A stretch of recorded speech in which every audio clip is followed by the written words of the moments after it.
Good evening. We're going to call the meeting of the Malden School Committee together. The time is 6:10.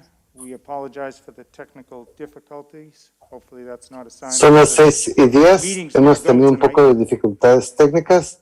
Por favor, no se vayan a desanimar. Brian, can we hang tight a minute until we open the interpretation channels? Thank you. I apologize. No, don't worry about it. So again, the time is 6:10 p.m. and hopefully this isn't a sign of how the meeting will go tonight. Will it, everyone? All right, that's good. So the date is Monday, December 6, 2021. Again, the time is 6:10 p.m. Our next meeting will take place on Monday, January 10th, 2022. And that'll be at 6 o'clock here at City Hall. So what we will do is, what we always do is first pledge allegiance to our flag. We'll then have a moment of silence for all those who have served our country. We'll then take a call of the roll to ensure that we have a quorum sufficient to meet this evening. We'll then introduce our translators for this evening's meeting. And then we will get into the rest of tonight's agenda, which consists of approval of minutes, followed by public comment. Then we'll hear from our superintendent, who's going to give us an update on the bullying task force, as well as where we are regarding enrollment, and then general district updates and highlights. I don't see anything under subcommittee reports and discussions, so we will then go to motions and resolutions where there are three of them. One is we will be discussing a memorandum of agreement with SEIU Local 888, otherwise known as the Clerical Unit. We'll also be talking about the district transportation contract. And then finally, we will talk about school council members. Then we'll move into personal privilege. And then following that, there'll be a vote to go into executive session where there are two items. One is approval of the minutes of November 8th, 2021. And then the final item is Mass General Law, Chapter 38, Section 21A3, Malden Public Schools versus Supervisor of Public Records. Then we will come back out, and depending on what happens in executive session, we may vote or not vote on what was discussed there, and then we will move adjournment. So are there any questions before we begin? Do you want to do that now? Okay, so what we're going to do first, a little bit out of order, is open the translation channels. All right, so for our interpreters on Zoom, I will activate the interpretation channels now so you can get back to it, and you should be able to join now. What's that? Should be working. All right, let's salute our flag.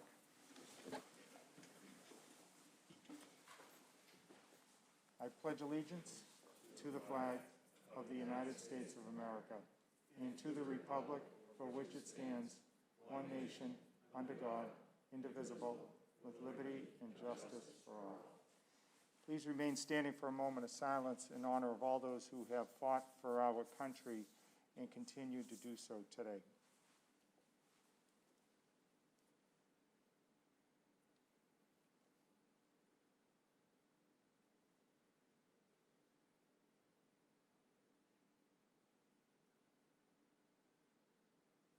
Thank you.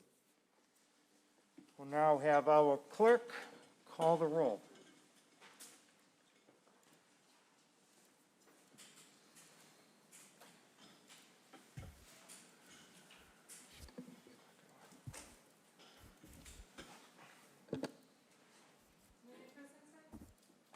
Here.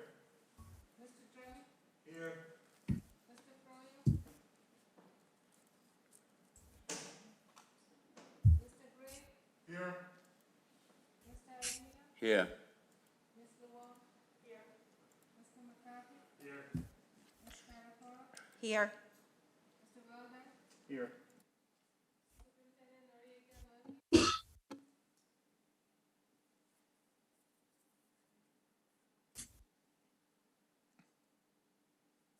Student Representative? Here. All right, so we have a quorum sufficient to conduct business. Now, one other thing I didn't mention at the outset is that, seeing that this is the last meeting for some of our members, I would like to now turn the chair over to our vice chair, Lenny Iovino, to lead this meeting.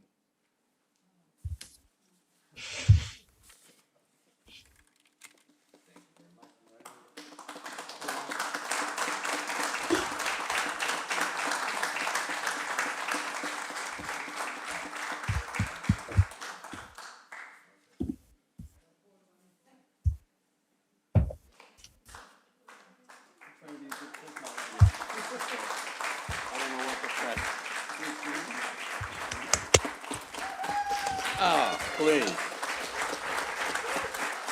Come on. All right. Okay, thank you all very, very much. I appreciate that tremendously. First order of business would be the approval of minutes of the regular session for November the 8th, 2021. Do I hear a motion? Motion. Mr. McCarthy, seconded by Mrs. Spadafora. All those in favor? All Aye. those opposed? Any abstentions? Motion passes. Next, we go to public comment. Mr. Weldai, anybody in the queue? Let's see, as of right now, we've got nobody in the Zoom queue. If you would like to participate, all you have to do is use the raise hand feature on the participants tab, and you can be called upon, but we actually have a couple, it looks like, in person, so we'll try to alternate, and we'll take an in-person public comment first. Thank you. Would you please state your name and address for the record and try to keep your comments to approximately 3 minutes? Thank you. Oh, we gotta turn on the podium. Just gotta click the podium one in the middle. In the middle? Right. Right here? No, this one. Oh, okay. I think that'll do it. You can tell I'm an expert at this. Thank you, Vice Chairman Iovino, Mayor Christensen, Superintendent Noriega Murphy, members of the school committee. My name is Patrick Fitzgerald. I live at 45 Westmore Road here in the city of Malden. I'm the parent of 2 children at the Linden Steenham Academy, and I'm the current president of the Malden Special Education Parent Advisory Council. I'm before you this evening because of an agenda item brought forth by Ms. Spadafora, who I'm most thankful did so, regarding the North Reading Transportation Contract. As you know, I've been before you before about this very issue. Since I've been president, this is probably the most consistent issue that's been brought to my attention from families and caregivers regarding their dissatisfaction with North Reading Transportation. I'm happy that the matter has been brought forward as early as it has this year, given what's involved, and to avoid what we had to do this past summer. With that said, however, I am asking that the committee table the matter to its next public meeting on January 10th. The reasons, therefore, I am asking is because I think it's vitally important for each of you who are making this very important decision to hear from and receive the feedback from the relevant stakeholders here. Like I said, in the CPAC, I'm not entitled to the contact information, and I'm not able to tell you the voices and what they need to say, but I can tell you anecdotally what I have heard, again, over the past year. There's concerns about the timeliness of this contract in terms of the transportation to and from educational placements, both in and out of district, upwards of an hour late sometimes to school. These students who receive transportation in their individual education plan are the most vulnerable in our district, many of whom cannot adequately or accurately or at all communicate what is happening on these vehicles. That's why it's important that we have a third-party agency who is taking their responsibility for the safety and well-being of the children while in their care, which again is your responsibility, the district's responsibility. What I am able to do between now and January 10th, if you are inclined to table the matter, is we happen to have our CPAC meeting on the 16th. I didn't actually cancel the translation even though we didn't have any formal programming. So it's a perfect opportunity with the translation to invite the relevant stakeholders to come forward for you to be able to hear their personal experiences before you make this decision. It may not change the decision, but I think it's incredibly important that you have that opportunity to receive and consider that feedback. If you're not inclined to table the matter, because I do appreciate the timing of this issue, I would ask that you forego exercising the option to extend the contract for this last final year. This was now 4 years into the contract. I appreciate and understand that one of the advantages to perhaps extending this for another year is to preserve the rate that was provided in that contract. And most certainly, if you put this out for proposal, the rate is going to increase. But money should not be the determining factor when it comes to this most important issue. In addition to the timeliness issue that is coming forward consistently across the board, both in and out of district, there are complaints about North Reading Transportation's ability to monitor the behaviors and the conflicts that arise in these vehicles. Again, this is the most vulnerable population. We need people who are trained and experienced in trauma and other social and emotional difficulties to be able to manage these behaviors. I can't tell you how many families have come to me and told me that while they are entitled to this service because of the needs of their children, they are foregoing it and transporting their own kids to their educational placements, both in and out of this district. That's unacceptable.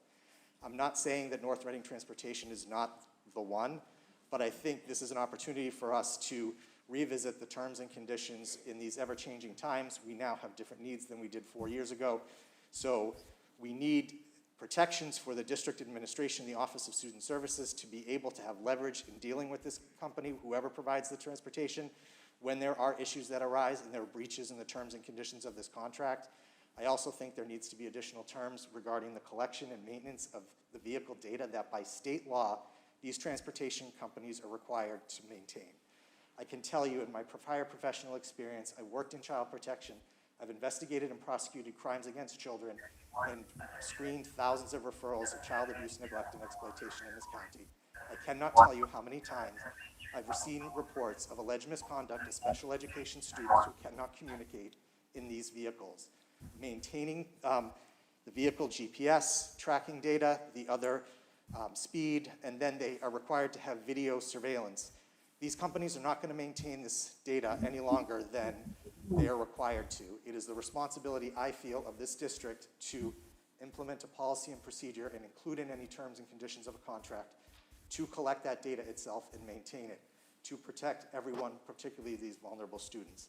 So again, while it may be difficult, I also think we need to be creative. Maybe not one agency can provide the service. Maybe we can divide it among different agencies or companies depending on our needs. But I think, again, this is an opportunity where we need to go back to the table, renegotiate terms and conditions, and find a company that can provide the level of training and service that our students deserve. So I ask for that consideration. In closing, I just want to acknowledge Vice Chairman Iovino and Mr. Froio, who's my school committee member, for their many years of service on this committee, but also their decades and decades of service to this community.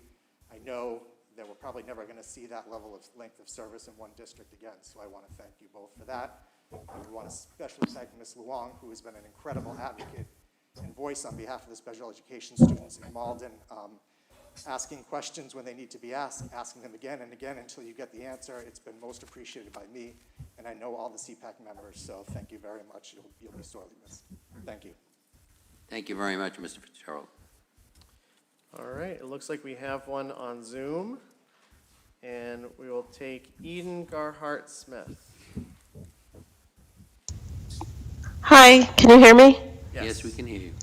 Hi, thank you. My name is Eden Garhart-Smith. I live at 16 Corey Road. I too want to thank those who are leaving, Mr. Iovino, Mr. Froio, and Ms. Luang. I appreciate your service, and there's no amount of thanks I can give for your time and effort. I really appreciate it. I just wanted to say I'm thankful for the COVID kind of dashboard that we have going, but I didn't know if any more information could be supplied. I am curious, like, where we are with testing, like how many people are testing, and if there's any way, like a percentage or number of students could be added, like per school, like where are we at? Because sometimes you hear things like, well, there's nobody positive in our classroom. It's like, I don't even know how many people are testing in the classroom, so I don't know really what a good indicator that is other than nobody's having symptoms. And in addition, I wonder about, I guess, from the COVID updates that Mayor Christensen has with Christopher Webb and other folks from the health community. But there was an idea of like giving vaccine rates, but I still think it's community-wide and not necessarily MPS-wide. Because I don't know, I wonder if you're able to distinguish, like, when a kid is vaccinated, are they an MPS student and which school they go to? And while I know the 5 through 11 age range is new, high school kids have been vaccinated or at least able to since like May. So I wonder what our vaccine rate is. I mean, irregardless of masks, like where are we at? And if any of that data could be obtained and put forth, and for either one of them, whether it be vaccine rates or testing rates, like improving them, like improving testing, getting more kids signed up or families signed up, and the same for vaccine. I know a lot of people were at Boda Borg, and I'm thankful for that. But any kind of more data that you can provide, I would be interested in. And just, I mean, I know there's plenty of vaccine, or at least some vaccine sessions coming up where people can obtain them, but I really would like the data of where we're at as a school district in general. So anything that could be done on that front, I would appreciate. Thank you. Thank you.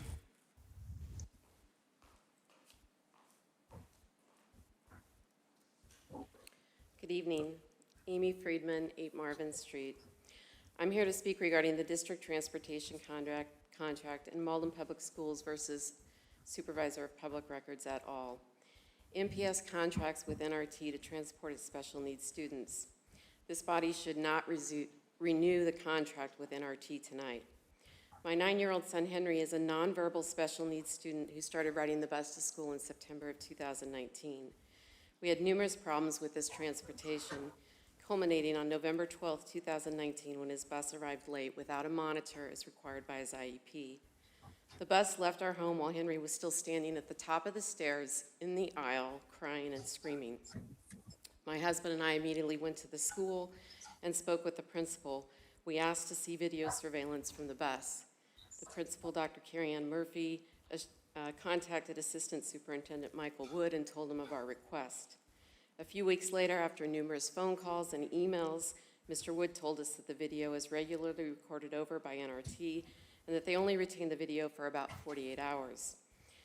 However, 8 months later, both he and another Malden Public Schools employee, Ms. Elizabeth Kuczynski, testified under oath that they had obtained that video and watched that video of Henry on the bus that very day or the following day.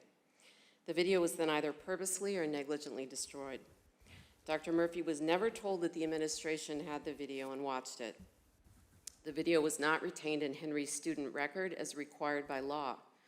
FERPA states that such a recording must be disclosed to the parents for inspection and review, and the Massachusetts statewide records retention policies also require this video be retained. In January of 2020, I obtained a copy of the contract with NRT. The requirements of that contract specifically provide that NRT must comply with applicable laws and, quote, must supply and install in all special ed vehicles a video system equal to or exceeding the specifications of the CON TL4. See paragraph 6 of the invitation for bid. This equipment has a 2 terabyte hard drive that would store at least 20 days worth of video. The contract clearly provides for a process to regularly turn over recording cartridges to the school so it can maintain and keep this video from these buses. I last appeared before you on March 2nd, 2020, and told you what happened to my son on November 12th. I told you that we needed to assure that there was retained video surveillance on these buses. I still don't know what happened to Henry on the bus on November 12th of 2019, nor what happened to the video surveillance. When my husband made a public records request to try and figure out what happened to that video, Malden Public Schools sued my husband. That lawsuit is on your executive session agenda for tonight. The problems with the NRT contract and that lawsuit are directly related. For nearly 2 years, you have known about these issues. The CPAC brought these same concerns to your attention in the spring of last year. You are considering renewing a contract without assuring that the terms of that contract have been and are being complied with. You need not take our word for it when it comes to NRT's shortcomings. GPS systems on these buses record a plethora of information that you should review before you renew this contract. I've obtained GPS records from these NRT buses. These records show that in 2019 and 2020, NRT buses were speeding in Malden with students on board, not using their flashing red lights, and not using their stop signs when loading and unloading students. These students, many nonverbal, need safe, reliable transportation to and from school. NRT is not providing that, and you need to hold them to task for these shortcomings by either not renewing the contract and finding another provider, or requiring them to comply with the contract, and then maintaining and keeping the video that they retain. I can provide tonight a copy of my statement for each member. I've also provided in these materials the contract with NRT, the invitation for bid, which also includes terms of the contract, emails that I have written to Ms. Spadafora about this issues, emails that I've had with Mr. O'Terry and Mr. Wood in the past about these issues, and specifications regarding the recording equipment that these buses are supposed to have. Thank you. Thank you. Okay, seeing no other hands on Zoom, I'll take another in person. Good evening. My name is Bonnie Littlejohn, 127 Emerald Street. First, I want to thank Ms. Luang for her time on the school committee, especially her work advocating for the special education families. Next, for their final regular school committee meeting, I just wanted to share my gratitude to and acknowledge Mr. Froio and Mr. Iovino for their unending commitment, work, and dedication to the students and staff of the Malden Public Schools throughout the years, and I should really say for decades, is that their work was not only on the school committee. As a product of the Malden Public Schools and a lifelong Malden resident, I have witnessed their genuine care and concern for the education system in Malden. I greatly appreciate and thank you for your time, efforts, knowledge, and experience. And thank you for always having an open mind and listening to any thoughts and concern I had as a parent. I wish you both the best and hope to continue to see you involved with our schools and city. On a final note and separate note, although I do not have children who receive transportation services, I respectfully ask that you table any vote on this matter until our families have been heard on their personal experiences with the current company. I don't favor one company over another, and there may be a variety of experiences, but I would hope that you can make a better and informed decision after listening to the families. Thank you. Thank you. Is there anyone else wishing to address the school committee? Mr. Weldai, anybody in the queue? It looks like we are clean. Thank you Mr. very Chair. much. We're going to go on to item number 3 under the superintendent's report, and we're going to hear now from Dr. Noriega Murphy. Hi, good evening. I hope you can hear me well. Yes. Okay, my apologies if I lose my voice during transaction, but I'm a little bit sick. So good evening. We want to start just by saying thank you to 3 amazing people that I was able to meet starting in March of the 2021. And Mr. Lenny Iovino, John Froio, and M.G.L. Luang, you have an outstanding supporters. And I want to recognize all your years working for the Malden Public Schools, serving as school committee members, but also as educators, parents, and visionaries. I haven't met so many people together there who have their heart and soul for the students. So thank you for that. And just had to say that it is amazing to work with so many amazing people. So what we're going to do is we're going to hear from Mr. Lenny Iovino, and this is going to be with data and enrollment. Thank you. The enrollment data is as of December the 4th, 2021. And at that time, our enrollment lists 6,339 students. That is an increase of 26 from the November meeting. We additionally have pending 46 youngsters ready. They're pending their medical and or residency verification, so there's a potential for an additional 46 students. To put this in some kind of context, as the mayor had requested at the last meeting, back in, if we can all remember before the pandemic shutdown, that last attendance on the 6th of March, 2020, Malden Public Schools enrollment was 6,703 students. At the start of the 2021 school year, our enrollment had dropped to 6,118. Many of those youngsters had moved out of the city, transferred to other communities within our area. 42 alone transferred into the Wakefield Public Schools. We have since, with our enrollment of 6,339 students, from the beginning of this year, starting in August of 2021, we have gained 569 youngsters. So our enrollment is trending in the upward direction. These numbers, I mean, if they tell us anything, they tell us that enrollment it's in constant flux. It's changing all the time, by week, by month. And it needs to be monitored, and I'm sure it will continue to be monitored. That's my report on the enrollment. Dr. Noriega Murphy. Thank you very much.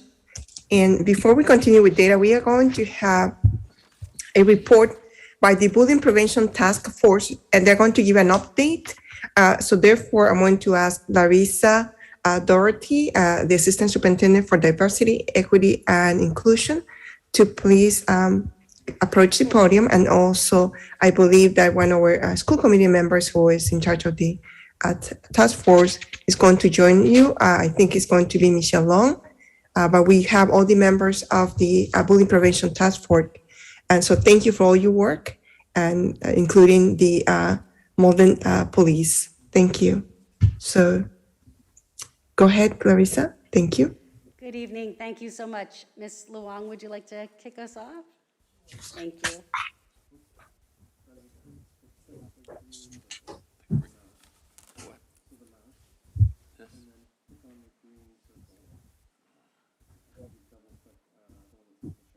Right here. So Adam, if you go to the next slide. One more. Thank you so much. I just wanted to just congratulate all the work that's already been done. And, you know, she will certainly go through that. But I just wanted to say the care and compassion that's been put into this bully prevention task force, truly, you know, from my colleagues' perspective and the principals and everybody on there, it really is about the safety of the students and the staff. And I just wanted to just say thank you to everybody for really kicking this off. And I look forward to hearing everything as everyone's going to be listening. Thank you, Ms. Luang. Ms. Luang is being very humble right now.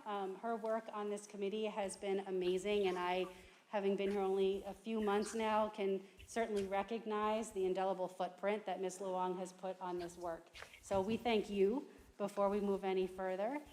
This work has been really spearheaded by Ms. Luang and as well as Ms. Spadafora and Mr. Weldai. And I've really appreciated working with the three of you as we continue the foundation that was built far before I came to Malden. So our Bullying Prevention Task Force, if you're not aware, is all of the principals, Captain Cronin, Dr. Noriega Murphy, and of course Ms. Luang, Ms. Spadafora, and Mr. Weldai.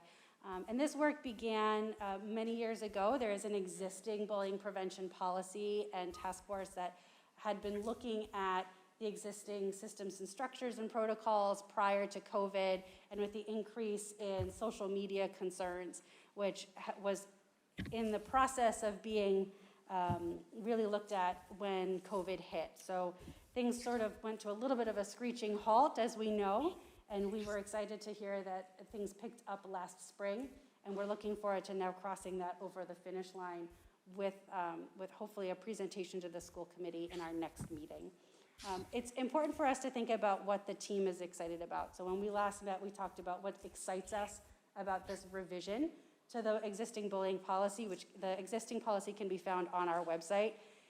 A lot of this stems from feedback that we had from families, from caregivers, from students, from staff about really having clear expectations, understanding of what the anticipated responses are.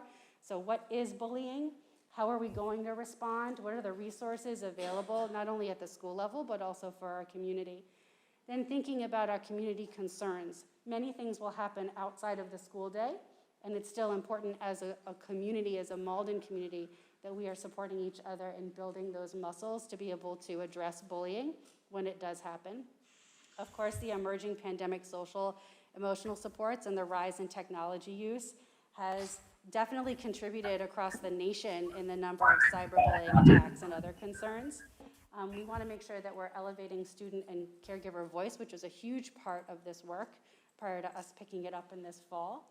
And then also thinking about shared learning and definitions of bullying and the peer-to-peer interactions, because not all negative peer-to-peer interactions are bullying.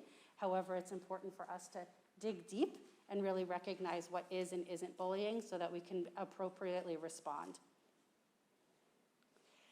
So I'm going to do my best to give us a little bit of an overview, and I'm going to ask Ms. Luang and Mr. Weldai and Ms. Spadafora to jump in if I'm not encapsulating the work that was done prior to this year in an appropriate light.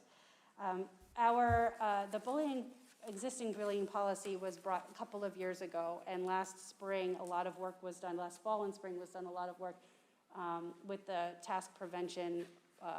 prevention task force. And we picked that up again this fall. And one of the things that we noticed was in building off of prior conversations with Malden Police, with thinking about how we use existing systems and structures like Crisis Go. There was some conversation about Say Something, and then I know that there have been deep conversations with the Malden Educators Association. And when we started to look at what has been done and what hasn't been done, we realized we're pretty close to being able to present to the school committee a nice comprehensive bullying prevention policy. And along with that, we want to make sure that we're doing this in a way that we're launching with resources and not just launching one thing and piecemeal. So we're having continued conversations with Malden Police, with Crisis Go. We're excited that we've agreed upon implementing Say Something, which is an anonymous bullying reporting hotline that is 24/7, 365. So what will happen with that when we launch, and it will launch in conjunction with any new policy as part of an integrated approach, but that will include some training for teachers, training for our families, training for our students. And what the beauty of this, and I really thank Captain Cronin for his insight on this as well, is that if something happens outside of school hours and it's an emergency, we're not waiting for somebody to check their email or their phone. It goes right to Malden Police. So if there's imminent danger, they're able to screen that out. And we're also able to get that information very quickly. So the first thing the next morning, we're going into work. School leaders are supporting our students right at the beginning of the day. We're not waiting for something to crop up. So we're really excited about the prospect of really engaging in that work together as part of this comprehensive strategy. So in the spring and hopefully in January, we're going to be, we want to be able to bring before this committee the revised task force or task prevention policy to be able to support all the communication strategies and moving forward so that we're able to build this from the ground up in our schools with appropriate resources and supports for everyone involved. So I really do thank Ms. Luang. She's been the voice for so many who are voiceless, as you've heard tonight, and we're really excited to be able to continue this legacy that you've put down. Thank you very much. Are there any questions by members of the committee? Thank you. Dr. Noriega Murphy, back to you.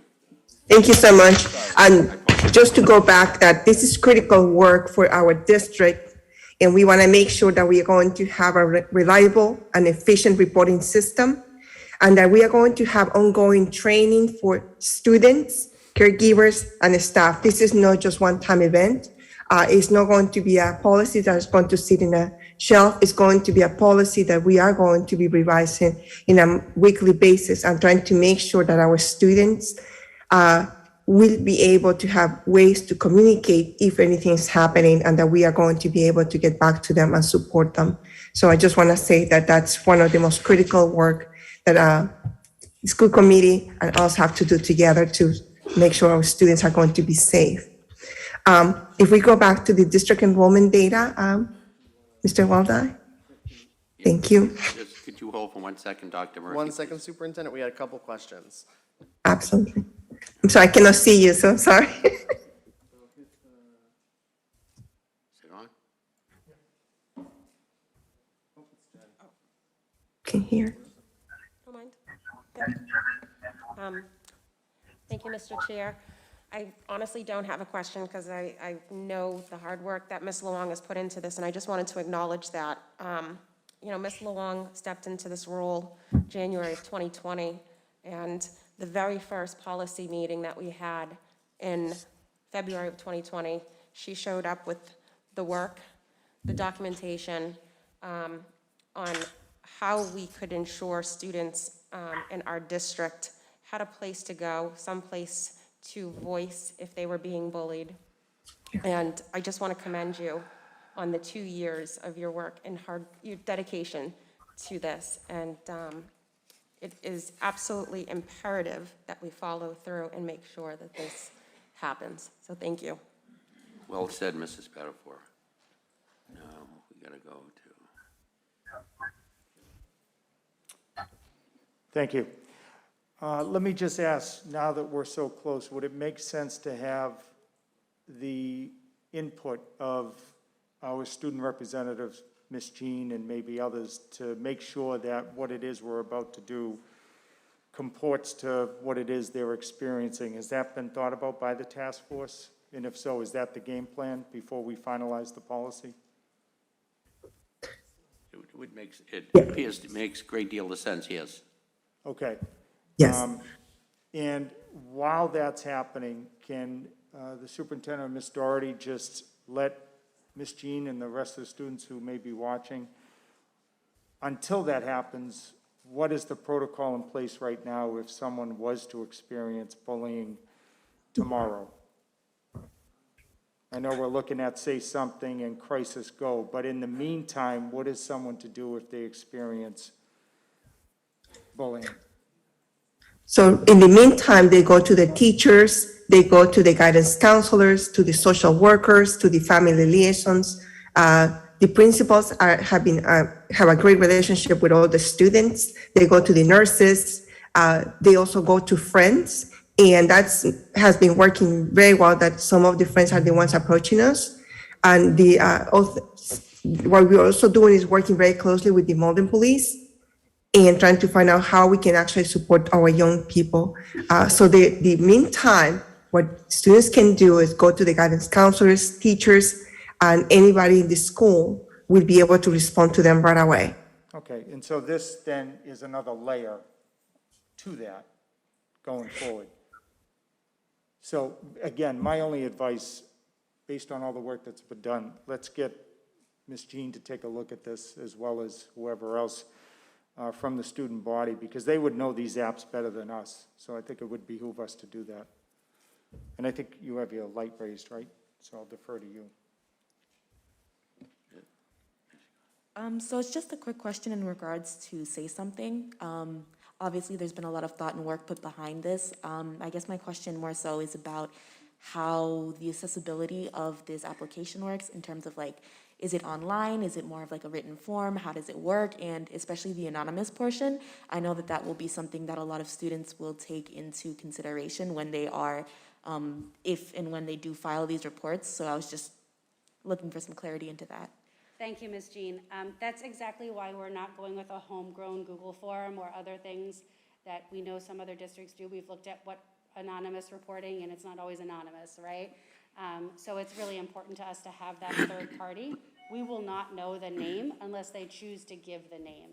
So there are trained professionals that will either a phone number, there's an app or an online portal, and there are multiple languages also that are on the other side. So it's very accessible, and we will get an anonymized report, basically, that gives information, and if someone wants to leave their contact information, they can, but it's not a requirement of the form. Thank you. Obviously, we ask that if people are going to use it, that we have enough information to follow up, because sometimes, someone in my school did X. It might be challenging, and we want to make sure that as much specifics, but that'll all be part of the training and support that we're giving caregivers and students and adults too, staff as well. Thank you. Also, There's another layer that we actually decided to explore that, because during the summer or during the breaks when there's nobody in the schools, and the bullying happens outside in the streets too. So we wanted to make sure that it's also consistent reporting during the breaks, and that somebody will respond to the students immediately instead of relying on just going to the schools and on people. So we want to make sure that it's going to be a 24/7 and it's going to be all year round. Thank you. Just one more question regarding this. So how does the follow-up portion of this work? Like, are there layers of action to be taken? Like, as you said, it does go immediately to the police department, I believe. It depends, so it'll be screened. Okay. So things that are in imminent danger, so if someone says that they feel bullied and they're in imminent harm themselves, that will go immediately to the Malden police. And then other things that might not be immediate, like not life-threatening in that moment, we're going to make a decision about tiers with Say Something and Captain Cronin, and I'm hopeful that we'll have a student representative at many as we move forward.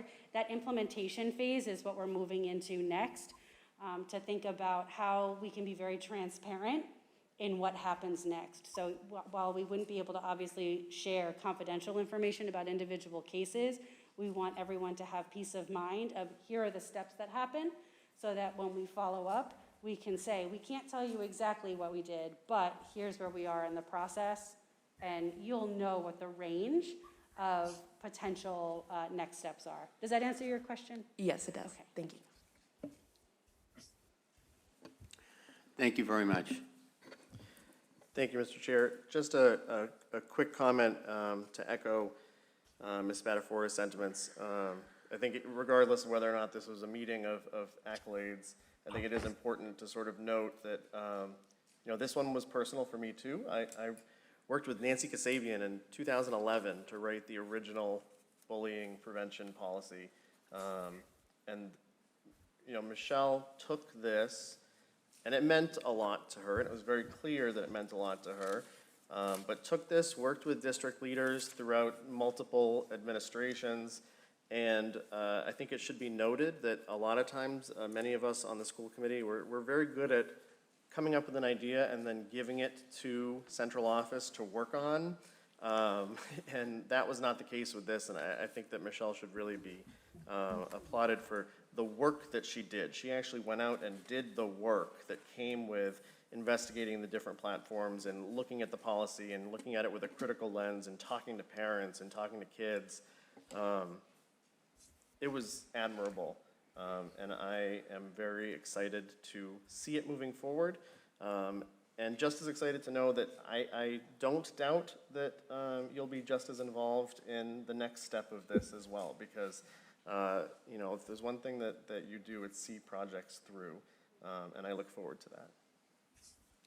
Thank you very much. Next on the agenda, Dr. Murphy, is there anything else that we want to highlight under district updates?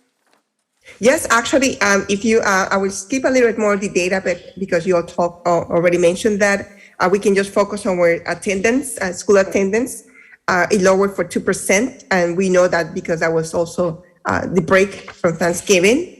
And if we can move forward to the next slide.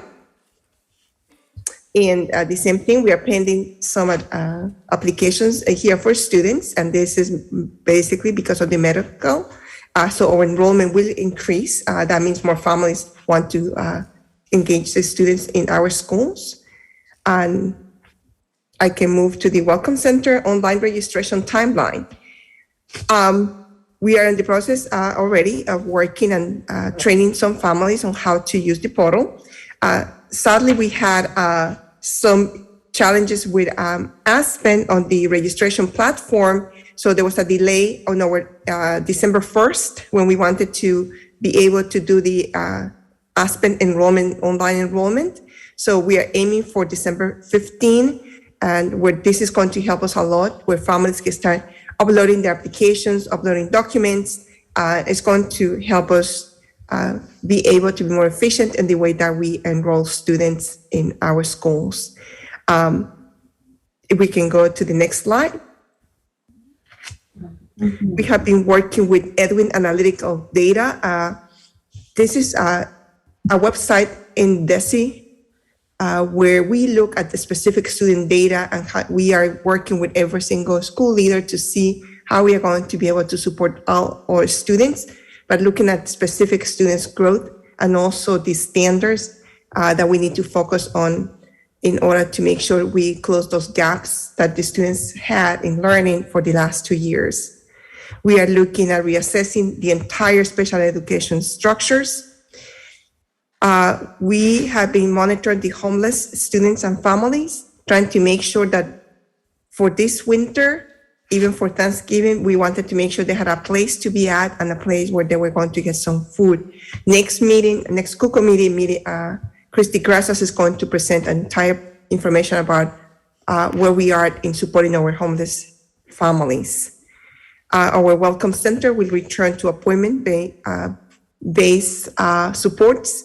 We will talk more about that, and we are going to start sending more flyers about it. We were able to train all school committee members on what is to be a member of school committee, what is their rights, and how they actually can support our schools. All our K-8 schools have student government representatives, so that's where we want to start voicing and bringing all these documents that we are presenting to you to also the students, so we can have the input. We put a hold on mid-year and end-of-the-year exams because we want to make sure that all schools will go and continue with their regular schedule, so there are not special schedules for mid-year or end-of-the-year exams. It should be a regular schedule so students and teachers can focus back on teaching and learning. We can just move on to the next slide, I believe will be, because we have another presentation that is long. We are revising the code of conduct and attachments, handbooks, K-12, pacing guides, K-12, and registration booklets. And everything is going to be done with student input, parents, caregivers, teachers, administrators, in order to present to school committee members. Schools are going to start working on their master schedules for the next school year, trying to make sure that we are meeting the time on learning. So every student in high school has to get 990 hours of learning. Students in grades 1 to 5, 900 hours. I'm sorry, 990. And grades pre-K to K, 450 hours. So we want to make sure that all our schedules are alignment with the expectations from DESE.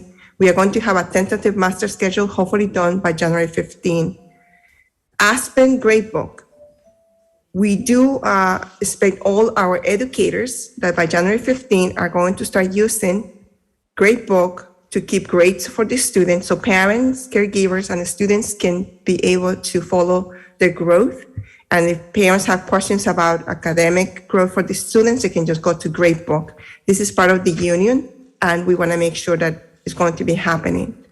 Right now, we are going to have a special presentation by Dr. Murphy, the principal of BB School. And then we are going to end with a report from Pam McDonald about our special services, and then our update on the literacy adoption program. So Dr. Murphy, if you are the audience. Thank you.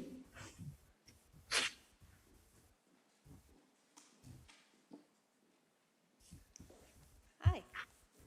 Hi. Can we go to the next slide, please? So I was asked to present a little bit on what work we're doing at the BB School this year. So I thought I would start how we always start, which was with our data. So this was the data that we had for math when we ended the year last year. So we were hoping that our grade levels would reach 50% of our students, making 80% growth at minimum. As you can see, we came close in some grades, but we didn't quite get there, and that was consistent across schools and across districts with the remote learning. If you wanna. This is our IReady data, which is our ELA data, and again, this measures student progress towards grade level proficiency standards. Again, we were shooting to get our 50%, and we came close in some grades and missed the mark significantly in others.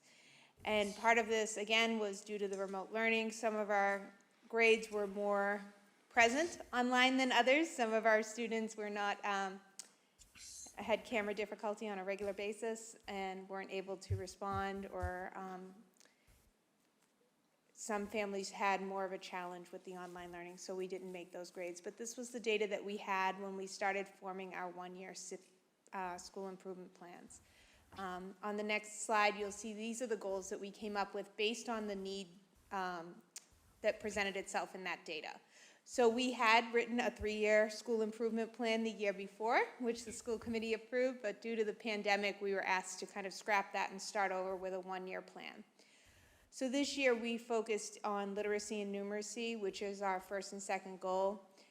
Our first goal was really to incorporate UDL, or differentiated learning practices. At BB, we really didn't have tier 2 and tier 3 interventions that were broadly used in math. And so our goal was to explore the implementation of new tier 2 and tier 3 mathematic interventions. And we're doing that through a WIN block that was created in the schedule this year.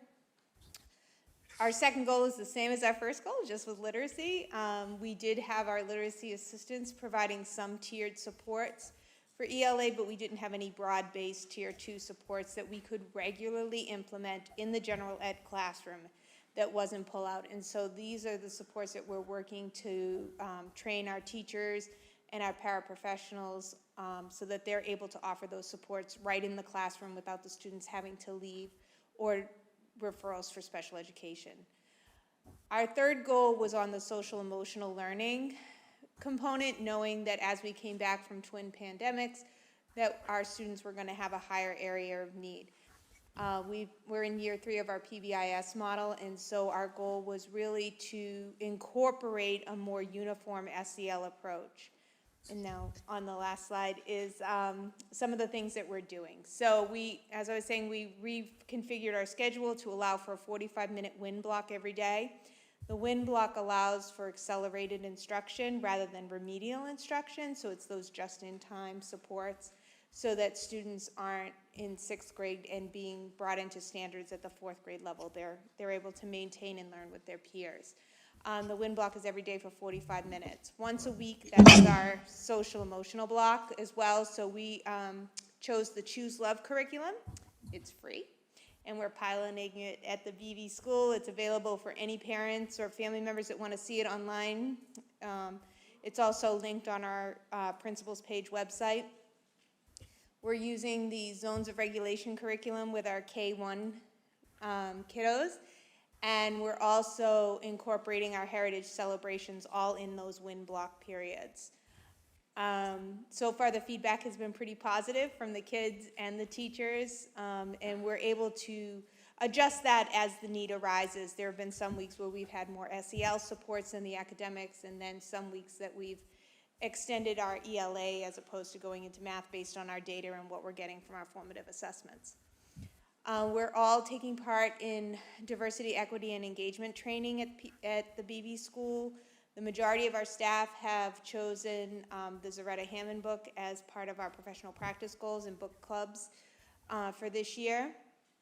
We also instituted the student cabinet, which is new this year. We have 10 representatives, 12 representatives from each grade level, 3 from each homeroom.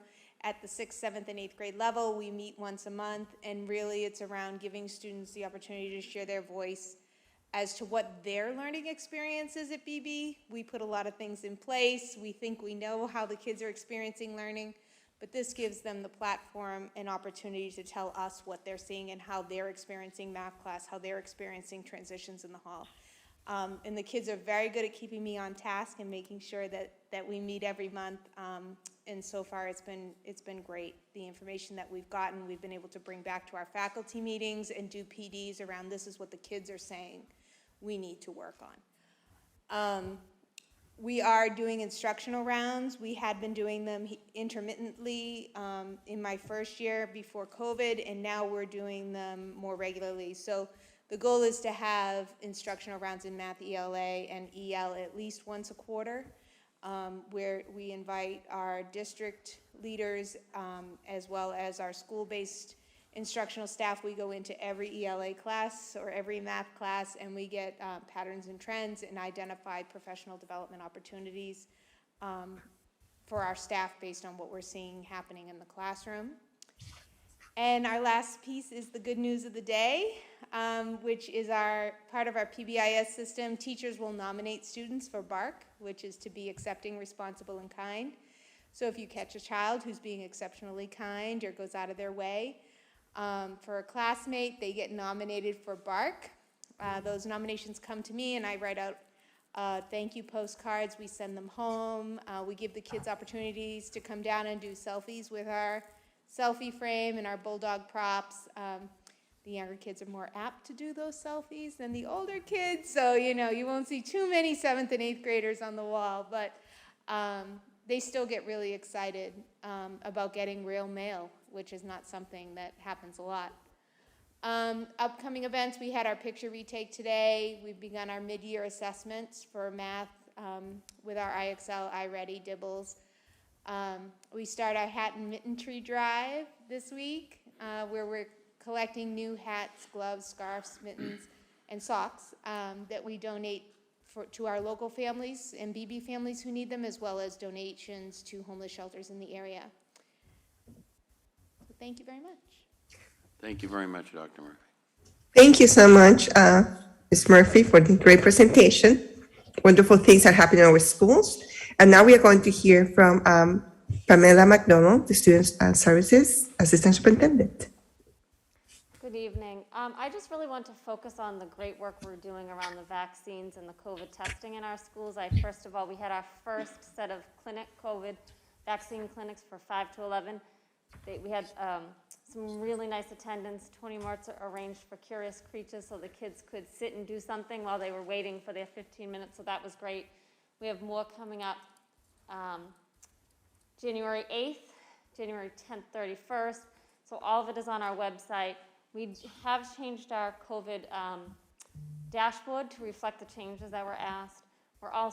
We've been working very, very hard. I know that caller asked about pool testing. We've been working hard to get people signed up.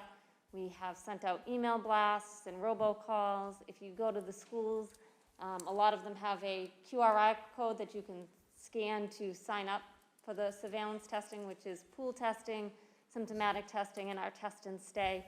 We have seen a great increase in the enrollment since we started on the first week till now. I don't have the exact numbers, but I can get those for you, the breakdowns per school.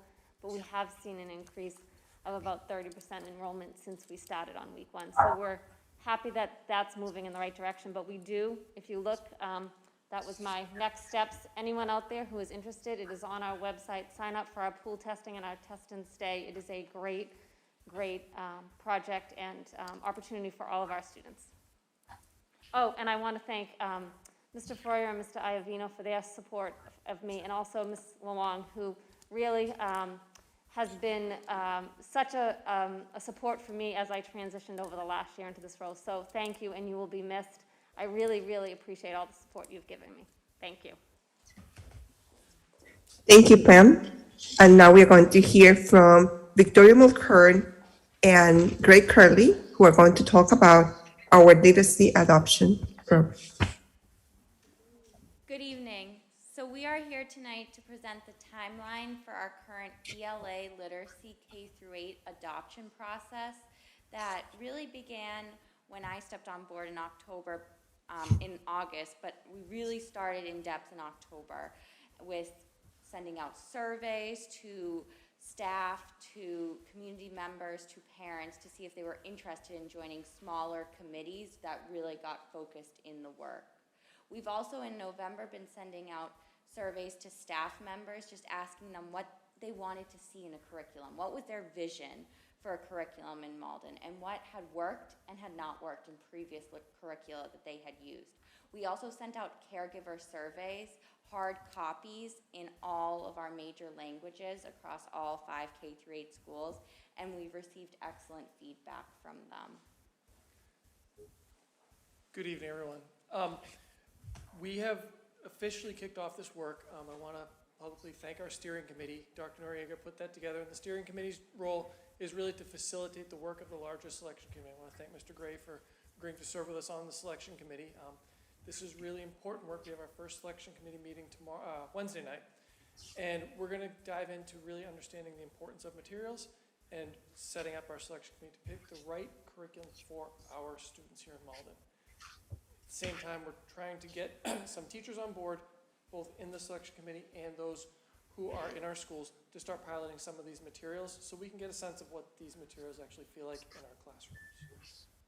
And then we're going to jump right into, actually, one more on the other slide. Thank you.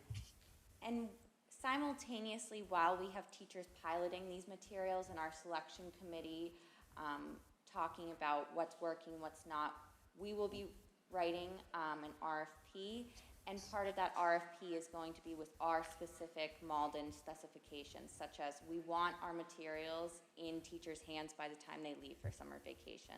That's one of those things that we are going to put in that RFP, as well as ongoing training throughout that implementation process. And so, as you can see, I'm just going to go right through again. We have the rest of the year pretty well planned out, and we're going to be really ambitious here. We want to have this new curriculum to all of you by April, which, while it seems like it's many months away, there's a lot to be done between now and then. But we're really hopeful that very early in April, we'll be able to come to you with the committee to be able to say, here's the literacy curriculum for grades K-8 that we're hoping to move forward with for next year. So that way, once I was telling Ms. Mulkern earlier, once we have moved ahead and you all agree to whatever the selection committee comes forward, and hopefully you're okay with that, that's when our work really kicks in, and we take this curriculum and then we get to doing the hard work of getting our students learning to read and learning to write even better than they already are. Next slide, please. Next slide.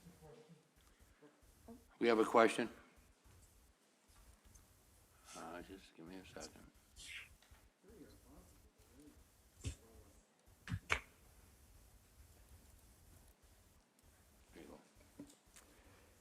So I know you mentioned staff, caregivers, teachers. At some point, I presume students will be in the mix here, because I know we met with the Malden High School Students for Racial Equity last year, and Mr. Hurley, I think you were involved at the time, and this was central to what they were meeting with us on. It is, and they are. Students are actually serving on both the steering committee and the selection committee. So we're actually going to be having students serve as facilitators for the selection committee. Okay. In addition, you know, one of our approaches that we took in doing this work was that when we enter into both the steering and selection committees, we're all on equal footing. Got it. Whatever our roles are when we come in here, whether you're a high school student, we have middle school students, we have high school students. Oh, wow, okay. Who are participating. Some of them may have been promised a really amazing letter of recommendation for college, but they agreed to do it. And they are signed up, eager to participate in this. Many of them have younger siblings who are at the K-8 level, and also we really do value their experience, and having them be a critical part of this has been central to our work all along. And you're saying that's been happening Yep. at the outset, from the outset? Right Okay. from the outset, and it's going to continue happening. Thank you. And part of that is just part of some of our Title I updates is that we have held 2 steering committee meetings already, and we've had 3 students, a middle school student and 2 high school students at all of those actively participating. And we look forward to seeing more students at our selection committee meeting this Wednesday. Additionally, for Title I, in November, we held our instructional tech and assessment breakfast with excellent attendance. This month, we only hold one event. It's a Caregiver Academy. It will be held tomorrow night at the Salemwood from 6 to 7:30. It's a math night, so our STEM directors, Ms. Hovanesian and Dr. Dias will be there with the math coaches, providing families with information on math. while children will have entertainment provided by a puppeteer. And in terms of the K-8 writing prompt, at the last meeting you asked for results from that. We had excellent attendance, district participation district-wide for that writing prompt at 93.46%. And we're looking forward to seeing that trend continue in the spring when we hold another writing prompt.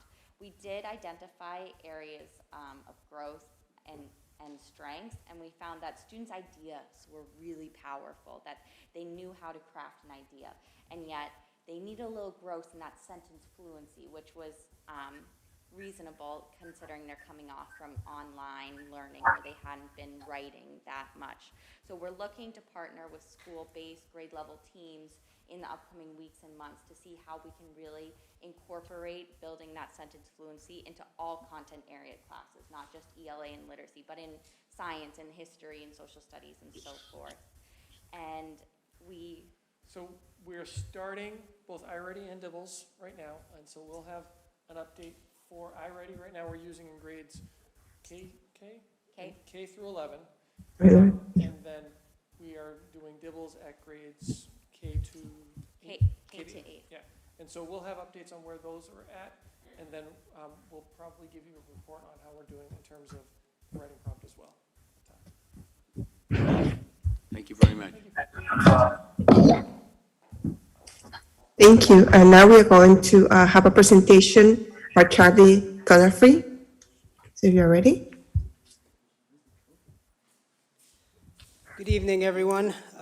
Thank you for the opportunity to give you an update tonight on athletics and wellness for our district. I would be remiss if I didn't start with our Thanksgiving Day football game and our successful win in the 134th game, winning 12-10. Congratulations to Coach Exelholm in his first year. This is our 6th win against Medford in a row, and Mr. Exelholm wasted no time. He started the Monday after we came back from Thanksgiving with many middle schoolers and high schoolers in our strength and conditioning program, so he's already getting ready for next season. Also want to thank school committee members who are there in attendance. Greatly appreciate your support. Obviously, Mr. Mayor, making that call on first down, it was huge with a minute to go. I think they felt threatened. It was fun. Really cool way to end our first full slate of athletics with a win on that day. So it was really nice to see and come out with the win. And seeing Assistant Superintendent Larissa Doherty and Dr. Murphy Noriega there in support. So we greatly appreciate that. It goes a long way. The football game was preceded by our annual Spirit Week, which culminated in our Spirit Day at the high school. And our football team made appearances along with our coach in that pep rally portion of it. And our cheerleaders, step team, and choral arts group, along with our band. And congratulations to the senior class who won the competitions for Spirit Day. Congrats to the seniors. The Spirit Week theme, congrats to the K-8 schools. They also got in on the entire Spirit Week, so kudos to the principals for making a fun experience for our MPS students. As you know, winter sports have already started, so there's no rest for the weary. We're right back at it. We started this past Monday with tryouts, and we have a full slate of athletic offerings. One thing it's important at least important for us that, and I'll get to this in a minute about Title IX, is if you look at our numbers and our female and male ratios for student participation, the winner actually has more female participation than male, and our fall numbers are very close. There's about 10 student athletes difference between male and female student athletes, and something that we really take pride in, is trying to promote girls and women in sports.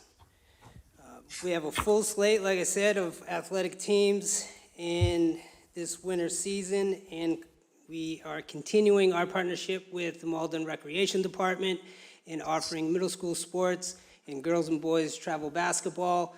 The Malden Recreation Department started their basketball program this past Saturday with over 100 student athletes, former principal Dana Brown, and others from our community promoting activity and promoting sports throughout the city. So we're right back at it at pretty much all levels. The recreation department goes all the way down to the kindergarten level, so it's really great to see. Going back to the Title IX aspect, this is our 50th year of women in sports since Title IX was actually enacted in 1972, if that math is correct. We're coming up on the 50th. The work that I do at the Board of Directors at the state level as well as the district level, it's important that we continue on a monthly basis to meet and discuss how we can continue to promote and support women in sports. One thing I do like to brag about is Malden High School has one of the leading schools in the state for co-ed sports teams and a equal amount of male and female sport team offerings. For those of you who may be listening and not up to date on what the actual definition or reasoning behind Title IX is, it's equal opportunity, equity, equal access to all offerings that males were offered prior to 1971-72, and that includes everything from equipment and supplies, equal scheduling of games, practice times, travel, transportation, access to academic support, medical training, athletic training, facilities, publicity, social media, and other support services. So just to kind of reiterate that that work is being done in the background, not only at Malden High School, but at the state level as well. And if you don't mind, I'd like to keep you apprised of the happenings of what's going on across the state, as well as what's happening at Malden High School. And to piggyback on the bullying prevention, our health classes in the month of Bullying Prevention Month in October all implemented their bullying prevention unit, as well as the high school. And since it's done in a semester-based course at the high school, it's done twice. So October for semester 1 and March for semester 2, our bullying prevention and intervention units are implemented at the high school level. And I can wrap up by saying that we open up against Medford in boys basketball next Tuesday night, Finn Gym, 6 p.m. Once again, thank you for all your support. It really means well in that tie. Love it. Look at that. Go Tornadoes. Thank you. If anyone has any questions, I'd be happy to answer. Yes?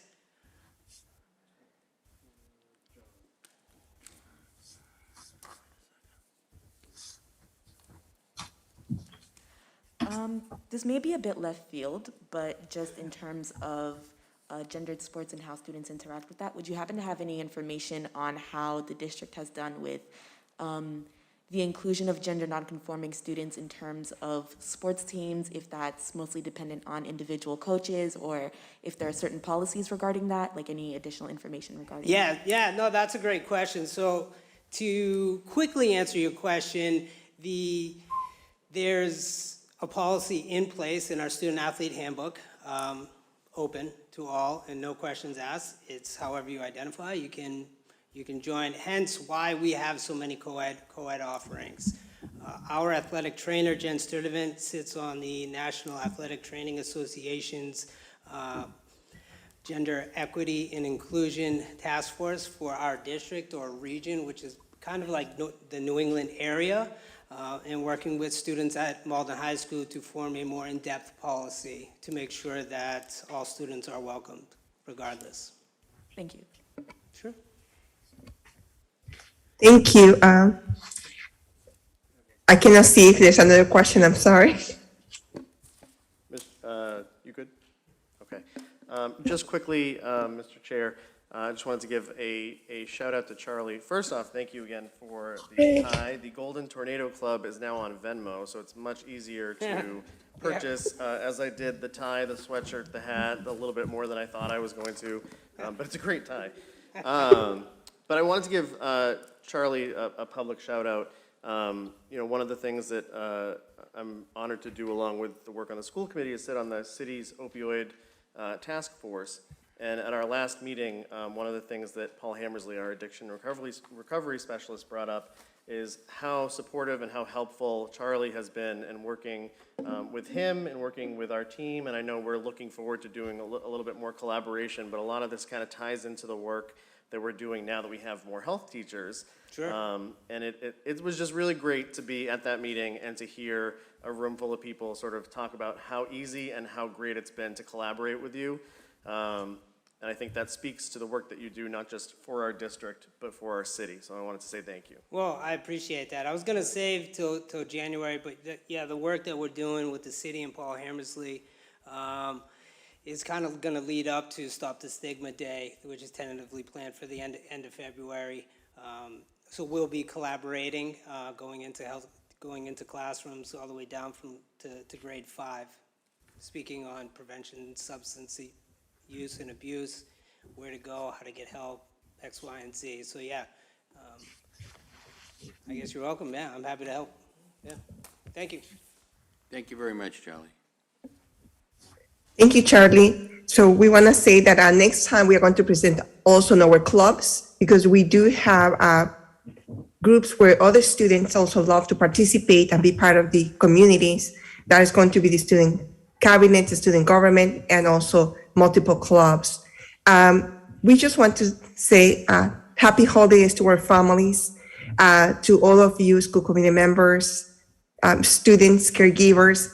We want to make sure you're going to have a safe holiday. They're going to stay healthy, and that we are going to end the year with wonderful things. We spend a lot of times in the classrooms, and I want to say amazing principals. Hopefully you're going to get the chance to rest a little bit. I promise not to email you that much. I'll send you text messages, but we want to say happy holidays to all of you. So thank you, and this concludes my report. Thank you, Dr. Noriega Murphy. Does anybody on the committee have any questions before we move on? Seeing none, we'll go to the next item on the agenda, which is committee reports, but there aren't any committee reports. We'll move on to item number 5, motions and resolutions. And the first one under there is something I would sponsor. So it's the memorandum of agreement between the SEIU Local 888 and our clerical unit. I would make a motion that, and hope for a second to that motion, that we support that memorandum of agreement that we had discussed in executive session. So that is my motion. Seconded by Mr. Weldai. Are there any questions? Seeing none, I'll call for a vote, and I think we probably should do a roll call vote.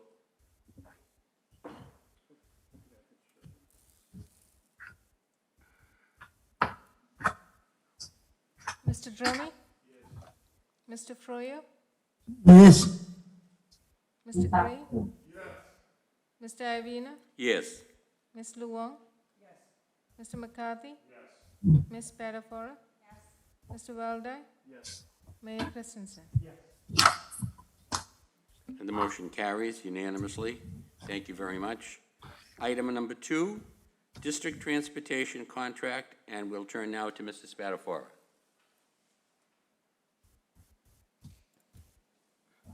You want? You got it? It's the Iovino one, okay. Thank you, Mr. Chair. Before I move forward, I'd just like to thank those folks that spoke in public comment today in regards to our contract, our current contract with NRT. So I appreciate you voicing your concerns and being present tonight. To my colleagues up here, I'm just going to give a little background on the current contract we have, which is with North Reading Transportation. We went into our initial contract with NRT back in February of 2018, and the initial contract was a 3-year contract with 2 one-year extensions. We have used one-year extension that we voted on. That brings us to June 30th, 2022. And if we were to use another extension, that would be our last extension. At that point, we would have to put out an invitation to bid for another contract. And not saying it would be with a different vendor, that NRT could come back and bid, and we could be quite happy with them and choose them. In doing some research into NRT, so our current contract is at $2.5 million. Please excuse me while I just pull up my notes. So I sat down and I met with Assistant Superintendent McDonald just to get some background as well in regards to any complaints or issues that we have had with NRT. And I cannot sit here and say that we have not had any complaints. What I will say is, since Superintendent or Assistant Superintendent McDonald has stepped into this role, she has taken on this job and has been working with NRT diligently, in which they have been extremely responsive to any such complaints. Whether it is a complaint in regards to transportation taking longer than it should due to traffic, they have then maybe taken a student and put them onto a different route to make sure that they were getting to school in a timely manner. Let's see, adding additional routes. I think what we're looking for today, and I know our CPAC has expressed us, they're wanting us to table this so we could possibly have more input. You know, time is of the essence when it comes to this contract. We would have to put this off until the next meeting, January 10th. At that point, we would then have to issue, if we decided not to vote to extend, we'd have to issue an RFP or an invitation to bid. That will then pull us into February, possibly March, depending on, because we have school vacations and whatnot. At that point, we'd then have to interview, and we're coming very close to cutting it close to, if we were to bring on another vendor for them to train. We currently have 346 students that we transport in and outside of district, and that is 50 routes. So that would be 50 routes for a new transportation company to learn. We'd also like to get a response to this tonight because our finance manager is currently, as she always is, working on our budget, but this is really where it gets really important that we know what we're building into our budget. So if we were to vote to not extend the contract tonight, we would have to get a bid out immediately to make sure that she could work any new numbers in.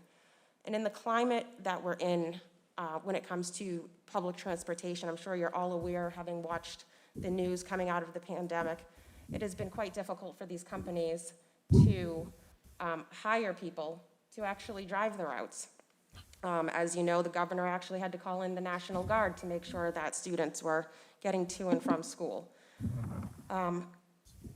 So with that being said, I think it would be in the best interest of this committee to vote to extend for one more year, allowing us to, and before I get, I'm sorry, I'm going to backtrack really quickly. Also, Ms. McDonald has indicated that she's working with NRT on training for their drivers and monitors to make sure the drivers and monitors are familiar with transporting special education students, making sure that they know what to do when a student is dysregulated getting onto a bus.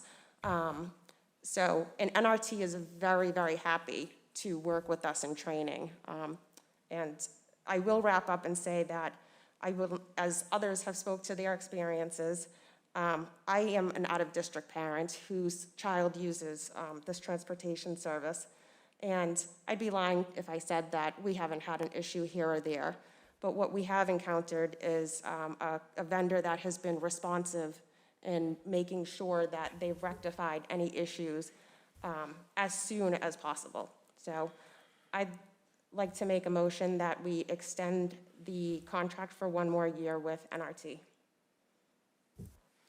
Is there a second to the motion? For the purposes of discussion, obviously. Yeah. Is there a second? For the purposes of discussion. Thank you, Mr. Chair. I am not the parent of an out-of-district student, and I think I rely heavily on hearing from the experiences of those who are. I will say, and I wasn't going to say anything, but I will say, I want to give credit where credit is due to our current leadership with the Special Ed Parent Advisory Council, because I think that they have engaged a lot more people than it had been engaged in the past. So for example, just this weekend, I know Patrick, the president, and thank you again, Patrick, for speaking tonight, sent out an email. I got 9 emails based on that one email, which was actually really great, because even though our contact information is out there, it sometimes helps to share it again. I will say of the 9 emails, I got 8 emails, and I got one additional one today between public comment and now. 7 of them were in favor of moving forward with NRT, 2 were not. And I didn't get a chance to email back the person that just wrote, because we're in the middle of a meeting. But the first question that I asked is, are you actually someone who partakes in this service? Because I don't know. And I think we all have a lot of opinions, and not that they're any less valuable, but I'd like to hear from people who are actually affected by the transportation and by the contract and by the company. The 6 that were, out of the 6 that I got initially in favor, 5 were families who engage with NRT transportation regularly. So, I don't want to sort of have this idea out there that parents have not weighed in just because they have not come to speak at public comment. Particularly where we're lucky enough to have a committee member who is intimately familiar with this issue. I was appreciative of that, and I'm also appreciative of the work that CPAC's doing that helped engage parents to feel more comfortable if they don't feel comfortable getting on Zoom or showing up in council chambers, to send us an email and engage with us, from the privacy of wherever they are. So I was appreciative of that, and I appreciate, and so that's why I'm happy to second the motion for the purposes of discussion. Any other comments? Just a minute, excuse me. You want? You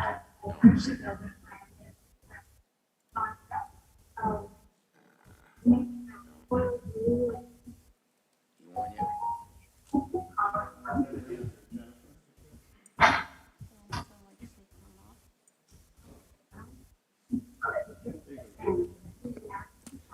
Thank you, Mr.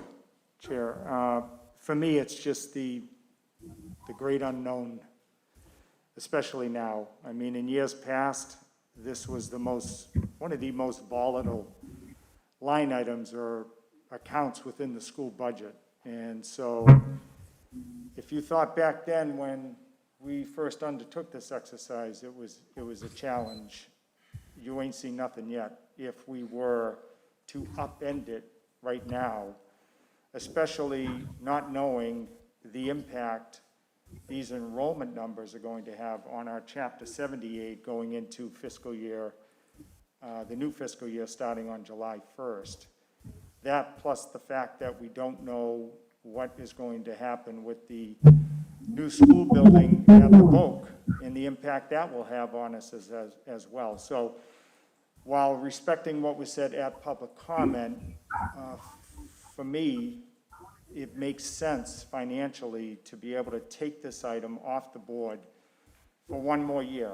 Now, next year, there are no more options. We will have to go out, but at least heading in to this new fiscal year, we will know at our option what we will be paying in the new fiscal year. And to me, that is something that's important, especially not knowing where the state's heading and not knowing the impact these other items may have on us heading into the future.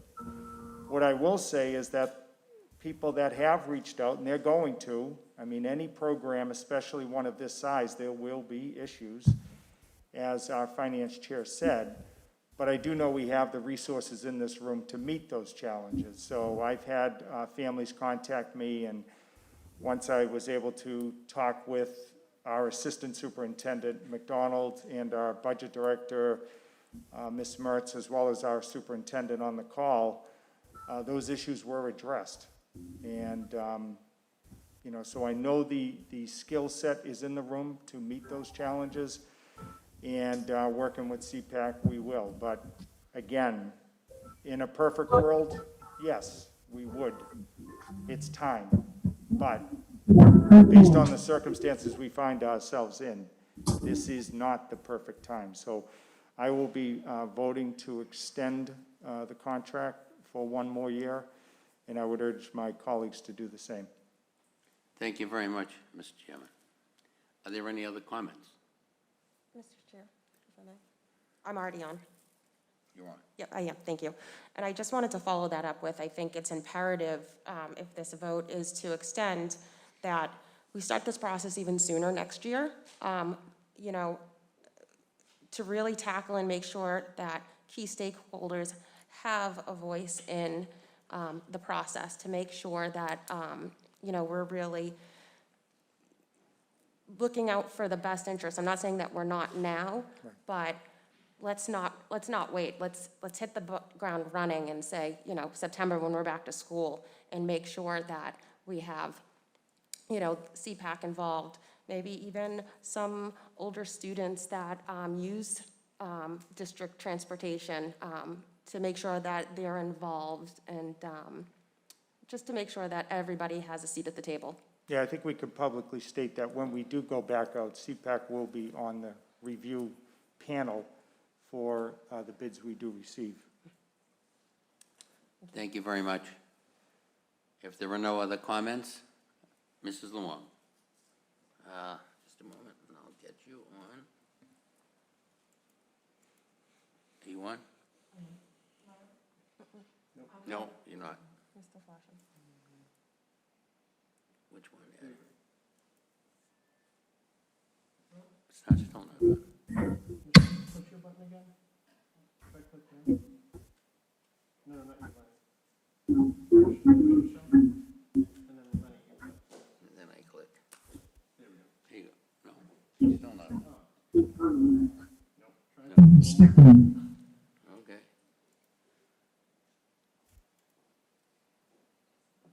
It's not going on here. Michelle, press again. Here it is. Okay, perfect. I think it's, for me, I think it's just a twofold issue. I think the first issue is budgetary, and that I see of time of the essence, and we really do need to have the time to make that right decision.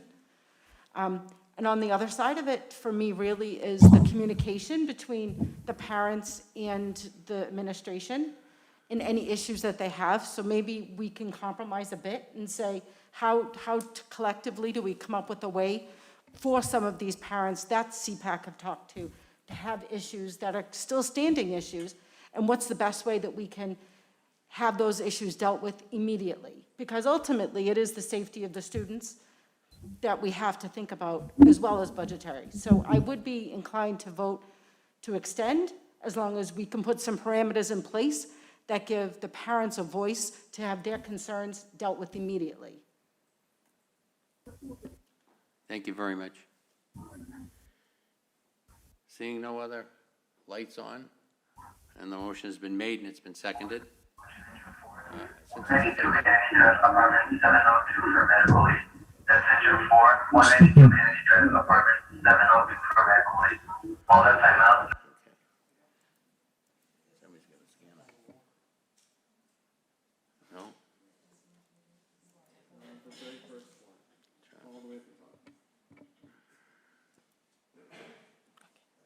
Mr. Drummy? Yes. Mr. Froio?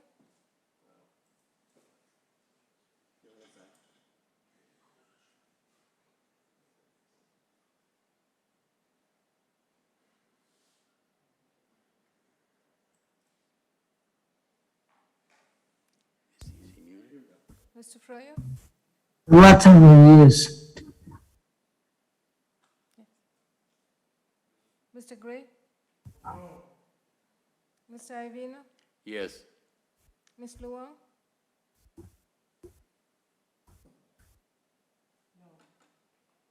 Mr. McCarthy? Ms. Spadafora? Mr. Weldai? Yes. Mayor Christensen? Yes. That's 6 in favor and 3 against. I'm sorry, I didn't hear. 6 in favor and 3 against. The motion passes. Thank you very much. Next, we'll go to personal privileges, and we're going to start with the young lady to my left, Mrs. Lamar. Oh, school council members. Oh, sorry. See, I'm not used to this.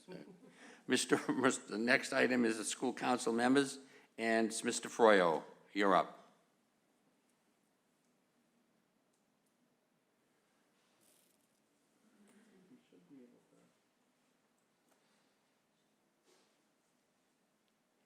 Is he muted? John, you're still muted. Oh, there you go. Yeah, you were right.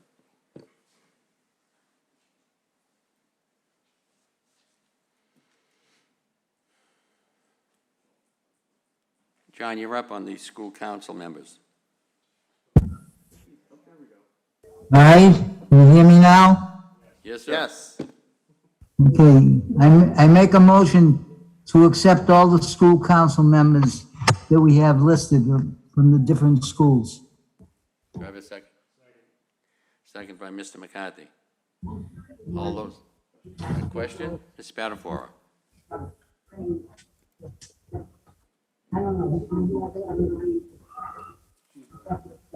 She's letting out, the poor thing. Thank you, Mr. Chair. I just had one quick question. When looking over the list, there was only one school, and that was the Forestdale, that actually lists a chair and a vice chair.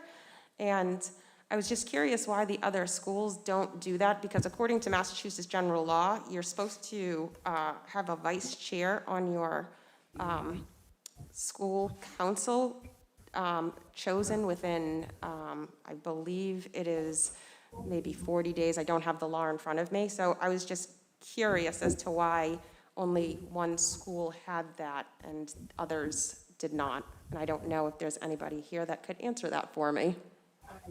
Who's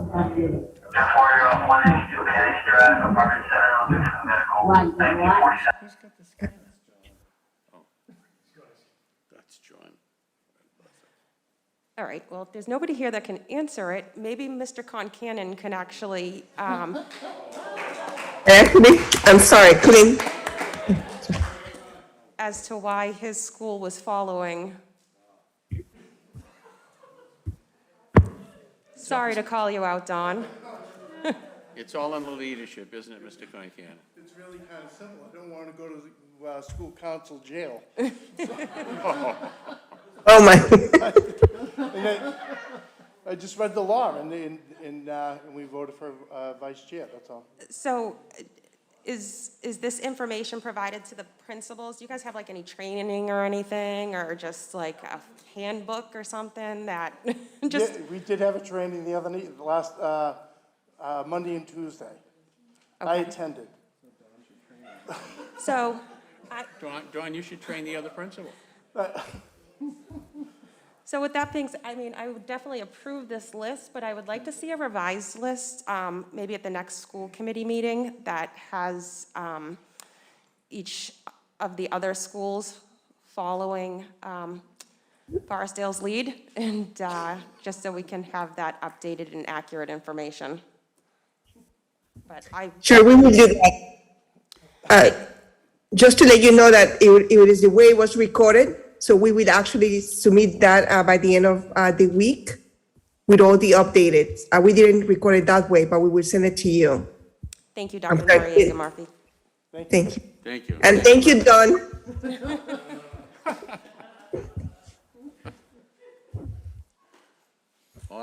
On the motion to approve?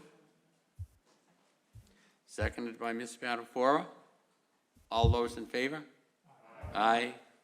Opposed? The ayes have it. Motion passes.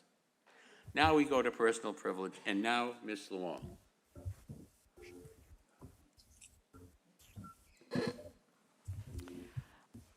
I just wanted to take a moment to thank everybody. And the past 2 years has been amazing. And I personally have been able to fulfill some goals that I promised my voters that I'd be able to do. And I'm looking forward to seeing what Keith Bernard for Ward 7 is going to do and put his own stamp on what this committee is going to be able to accomplish. I'm so proud to have worked with each and every one of you through some of the most trying times that I don't think that we ever expected. So I don't think any of us expected to go through what we did and to come out from Malden Public Schools the way we have with the team that we have in place. I just think it needs a congratulations for everybody here. So, and I just wanted to say thank you to Adam and to Jen and to Lenny and everybody. You know, you guys have been guiding mentors for me as a first year on here, and you were just amazing. And, you know, Lenny and John, I wish you both the best. And, you know, just because I might not have served with you doesn't mean that I didn't watch you through the years. Your professionalism and what you've accomplished is just amazing, and everybody should be just as proud.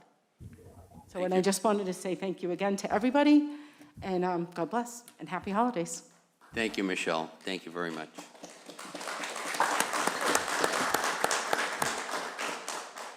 Mr. Froio, any parting words of wisdom from you, sir? Thank you, Mr. Iovino. I'd like to say thank you to the voters of Ward 8 for electing me for 14 years. Thank you very much, and it's been a pleasure. Thank you. Thank you very much, John.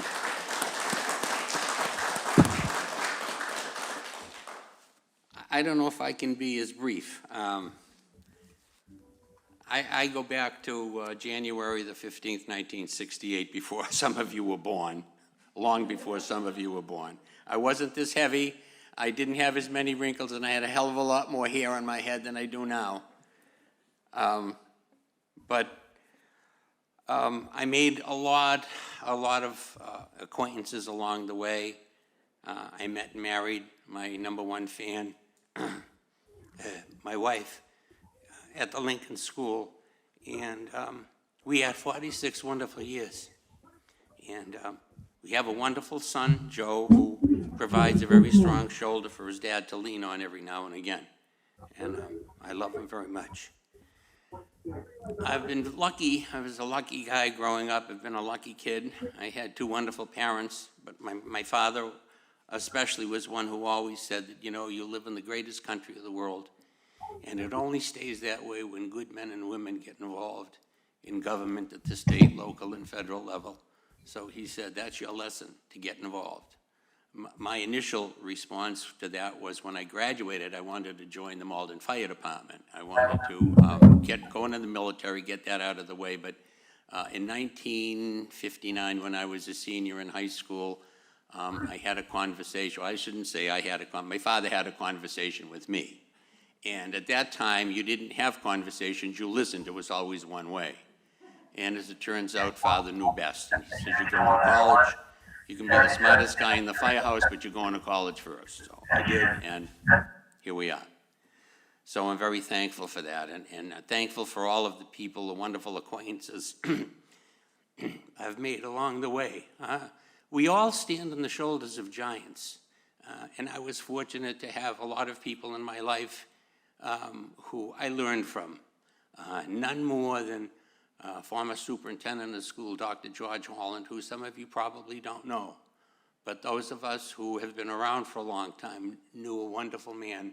He was a consummate educator. He was a gentleman and a very gentle man. and I learned a great deal from him. And there were so many people to thank, parents that I've met along the way, and thousands of young men and women that I've come in contact with, many of whom I stay in contact with, I see, and I communicate with, and they're a lot of fun. They're great people. This has been a great city. I had a wonderful youth growing up here in Malden. I know John will disagree with me, but Edgeworth was God's country, and that's where I grew up, and I still think of it as God's country. I love it, and I love the city of Malden. I wouldn't want to live anywhere else. I know that, you know, parents, school's hard work for children. It's hard work. It's not easy. It doesn't come easy for them. So they depend upon you. Parents, guardians, stay close with those kids. Help them. Schools, education's an equation. You have your teachers and you have your students, and that on the other side of the equal sign, it says quality life, good educational experience, and no one will ever take an education away from you, but work closely with your teachers, parents. Stay close to them. And do all of the things that bring joy to your hearts. And I just want to say thank you to this committee. God bless you.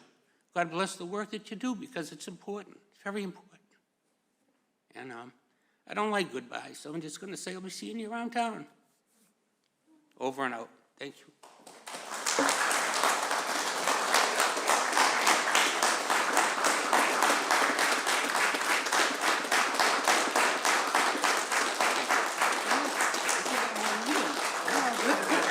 Oh, yeah, we have to, I have to take a motion to go into executive session. Oh, we have more personal privilege. I'm sorry. Okay. There's a Patriots game on tonight, folks. Okay, we want Lenny Iovino, that guy again. There you go. Okay, Mr. Mayor Christensen, go ahead. Oh. You're on. No, Jen. Oh, I think it's Jen first, but Jen, I'm sorry. that's okay, that's okay. I wouldn't expect you to know my name after that speech. So I just want to say thank you. You know, like everybody else has said, I think each one of you that are up here, that are leaving us, have a special place in our hearts. You know, Mr. Iovino, you are the epitome of this school committee. I think everybody needs some guidance in life, and stepping up here after being elected is scary, to say the least, because you don't know what to do, you don't know what to say. But you're the first person to make us feel like we belong. So I thank you. You sure do. I thank you for that. Mr. Froio comes with just a world of wisdom, and I was so appreciative of that, but more so your love for the trades. And no matter what we sat up here and voted on, or what we were looking to better the schools, you were always the first to say, what about the trades? You know, sometimes becoming a doctor or a lawyer or an accountant isn't in the cards. And I appreciate you always pushing for what's best for every student. And just lastly, Ms. Luang, you know, when I first met you, I was only into my second term, so I just felt like I was getting used to stuff. And then you came up as the only other female up here, and I was like, woohoo, I have another woman up here. And more than a colleague, you became an instant friend. And I will be continuously tapping that knowledge that you have for the next 2 years of my next term. So don't think you're getting a vacation, because you are still, your wisdom is needed. So thank you to all of you.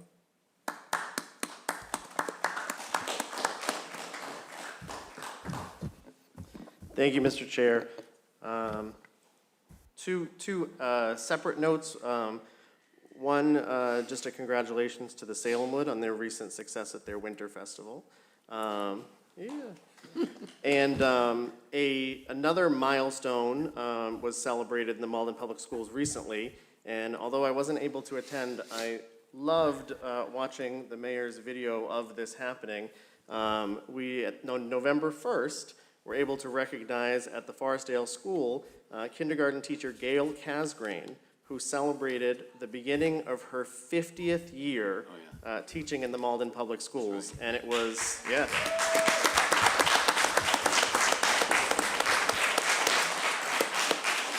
And I think it should be noted, you know, how important it was to Principal Concanon, to Assistant Principal Carpenito to celebrate that. And I mean, that's a milestone of which we don't rarely see and might not see again for a while. And so congratulations to the Forestdale school community, to Gail, and thank you for being there to celebrate that. And I'll just echo the words of my colleagues. John, I don't know many people who are as steadfast and passionate about what they believe in as you are, and that's something that I have the unique ability to say as a colleague, a friend, and a former student. You know, you have made such a tremendous impact on the system as a whole, on the lives of kids throughout the system, that I'm just so proud to be your colleague. Michelle, I honestly could say the same thing, and I've said this to you before, but there are very few people who in the matter of 2 years, less than 2 years, could do all that you have done. You came here, you were working prior to being elected, and the things that you wanted to accomplish, you accomplished. And I think it's just so important that you know and that you feel and that you made a difference here. And we all know it, and we are fortunate to be a part of it. And I've just so loved getting to work with you and know that I think we'll continue to work together in the future. So thank you for that. And to Lenny, I still think it's kind of funny that it's called Lenny. You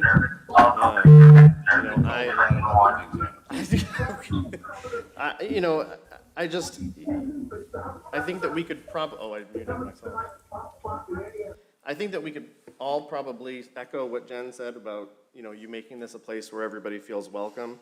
But, you know, on a personal level, you know, I know as an educator, I was fortunate enough to be a student of yours, so I know what an effect you have on the young people whose paths you've crossed. I know what an impact you make on their trajectory and what a role you played in mine. You know, I hope as an educator and as a school leader that I am able to, you know, I aspire to have my school councils as set as Dawn, but also to make sure that I, you know, walk the walk of the leaders that, you know, you talked about giants, and I'm not, you know, I don't want to age you at all here, but you talked about giants. It is what it is. You know, I hear of the Lenny Iovinos and the Nick Catogios, and that to me, those are the people that I aspire to be like. Thank you. And so, I love you, Len, and I am really going to miss you. Thank you. And thank you for all that you've done for us, for me, and for this city. I appreciate all of it. Thank you so much. Thank you, Mr. Chairman. And Mr.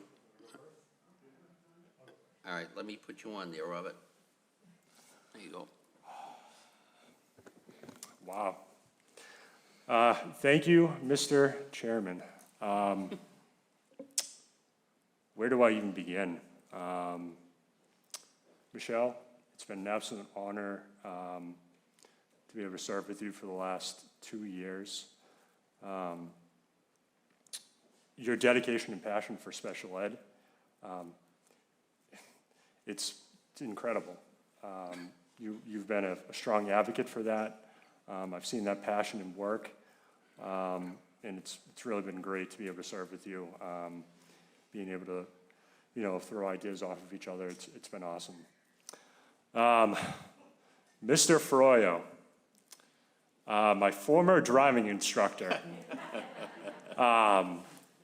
Sir, it's been an absolute honor, you know, being able to serve with you in this capacity. Your dedication to the Malden Public Schools has been, it's been phenomenal. I know I'll see you around town, at the coffee shop, right? You and Lenny. But it's really been fantastic, and it's been awesome to be able to serve with you.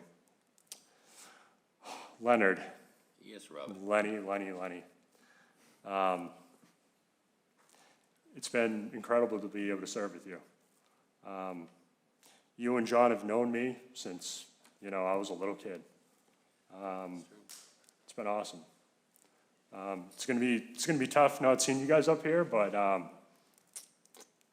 you know, it's God bless you. Thank you. Thank you very much. Thank you very much, Robert.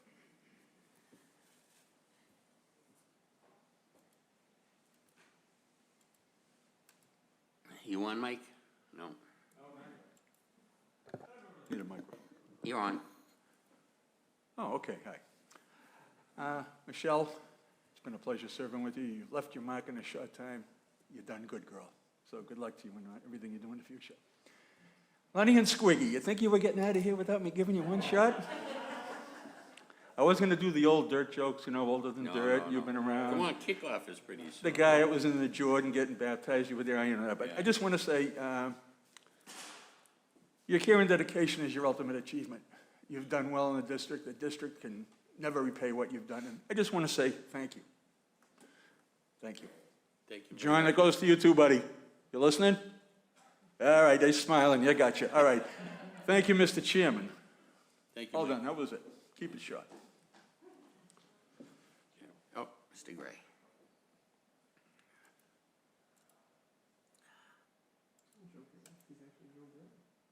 When it stops blinking, you're on. Oh, man. Joe, try turning it off. Okay, now try clicking Joe. All right. Nope. Wait, Joe, turn it off, but don't touch. Now try clicking Joe. Lenny. Okay. No. All right, Joe, try clicking.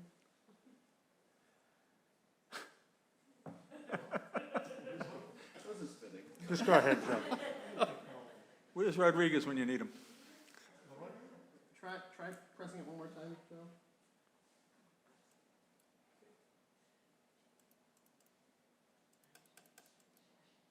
Not doing it, it's not working. Just let him go. He can go.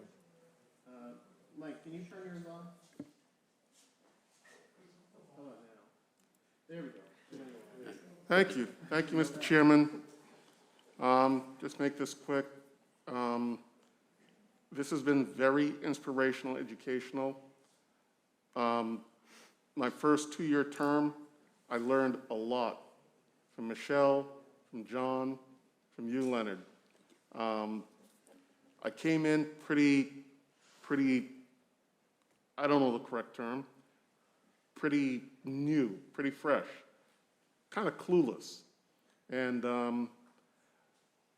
I got to where I am by just watching. And I've learned a lot, and I've matured a lot, and it's thanks to the three of you, whether you realize it or not. Thank you, Michelle. Thank you, John. Thank you, Leonard. Thank you very much, Joe. And Michelle, thank you. Got one left, okay. Yeah. Oh, he's on.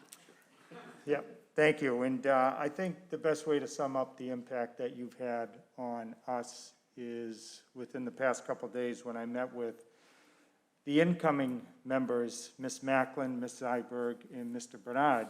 And we were talking about the do's and don'ts going forward. But the one thing that came up was, you know, just how there is no animosity with this particular body.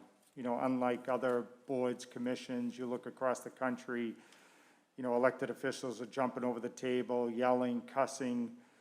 And they noticed, and when, you know, we stopped, it made me realize, you know, just how good we've had it. I would say the best way to describe the impact you've had on us is calm, cool, collected.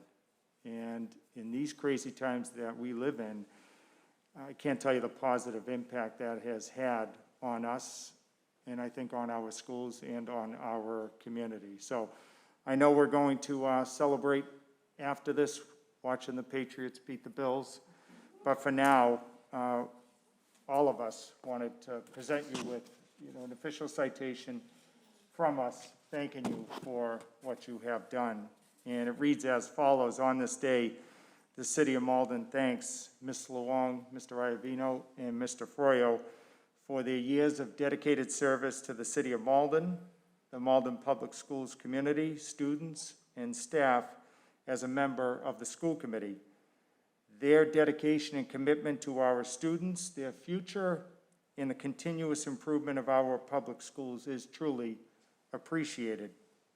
They epitomize Malden's motto, strong past, proud future, with their desire to assist our community to be the best it can be. Again, we thank them for making a positive mark on the lives of Malden students, and we wish them all the best in their future endeavors. Signed by everybody on the Malden School Committee. Thank you very much, Gary. With your permission, may I ask this committee and our assembled people here, please stand. Tomorrow is the 80th anniversary of the bombing of Pearl Harbor. And I think it's fitting that we honor the memory of those men and women and all veterans who have given their lives in the service of their country. So would you please stand for a moment of silence?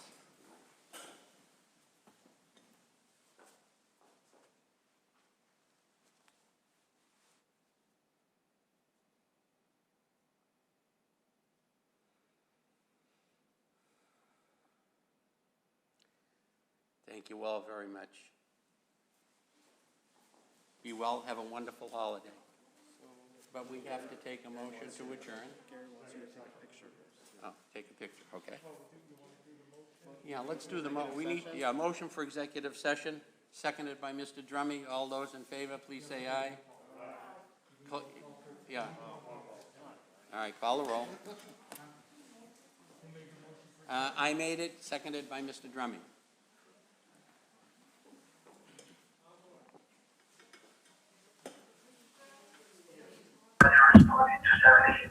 Yes.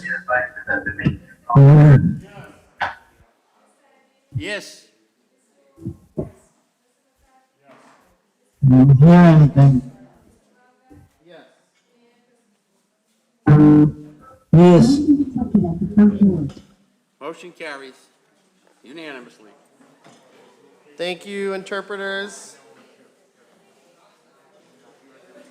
Go Pats. Gonna be a tough one. Yeah. Gonna be a tough one.